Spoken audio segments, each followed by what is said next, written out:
ومعمر القذافي اداله 70 مليون دولار. ايه الرقم ده؟ والله اقسم بالله لانتاج هذا الفيلم. ولدرجه هضحكك في حاجه، لما بنينا الكعبه في ليبيا، الكعبه مجسمه بالحجم الطبيعي. جابوا الرئيس معمر القذافي، جه رحمه الله عليه، جه في زياره يشوف المكان التصوير وبتاع، فبص لقى الكعبه كامله ومنظرها وبتاع. قال طب انتوا ليه بتروحوا السعوديه؟ ما رب السعوديه رب هنا. خلوا الحج.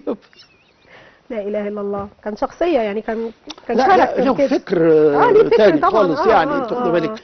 واتعمل الفيلم هناك، وبعد الفيلم ما اتعمل واتعرض على مستوى العالم. انا في لندن كنت بخش حفله 3 اتفرج على النسخه العربي، واخش حفله 6 اتفرج على النسخه الانجليزي. لانه كان ايه يعني الفيلمين، هو الفيلم على فكره اتصور بكاميرا واحده. يعني يجيب الممثلين المصريين يوقفهم قدام الكاميرا، يقولوا المشهد، يخرجوا يخشوا الممثلين الامريكان يعملوا نفس المشهد. صحيح. بنفس وضع الكاميرا بنوضعه كله. لدرجه ان انتوني كوين كان هو اللي بيصور الاول قبل عبد الله غيث الله يرحمه. فلما شاف شغل عبد الله غيث نادى مصطفى العقاد، قال له انا عايز انا اصور المشهد يعني الاخر. خلي عبد الله يصور الاول، عايز اشوفه هو باحساسه. فحكوا لعبد الله، عبد الله كان هيغمى عليه، ما بقاش مصدق ان انتوني كوين عايز يتعلم منه.